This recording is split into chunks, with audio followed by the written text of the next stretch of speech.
Hey guys, it's Morgan Zegers, and if you're like me, it breaks your heart to see American cities and communities burned, looted, and destroyed in the name of social justice.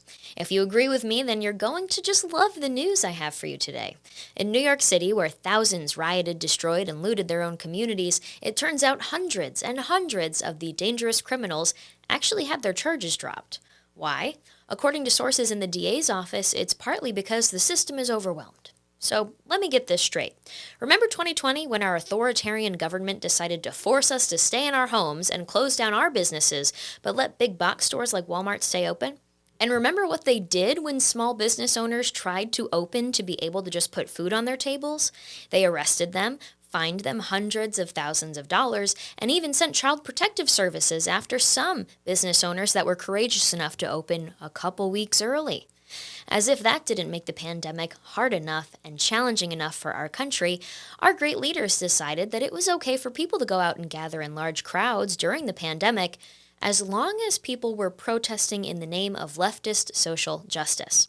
One of my favorite examples was from last summer, where 12,000 people gathered with no social distancing protocol to march through New York City in support of Black trans lives. But the real cherry on top was the peaceful protesting that we all watched on our TVs and phones while we were stuck at home.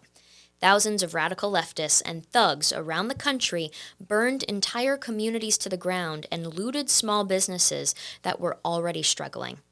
Did their victims get justice? No, because the charges were dropped.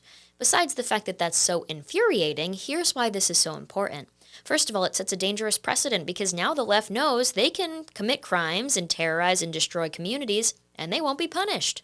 And second, it's yet another way to cause Americans to lose faith in our systems as a society. Our bureaucracy and the FBI, used as a political weapon against wrong thinkers now. Our military, it's gone woke. Our education system, it indoctrinates our kids. Our elections, untrustworthy and have no transparency. And now, our rule of law, apparently it's on life support. There's apparently two legal systems, one for law-abiding, tax-paying citizens who want to get back to work and live the American dream, and another for leftist domestic terrorists and criminals.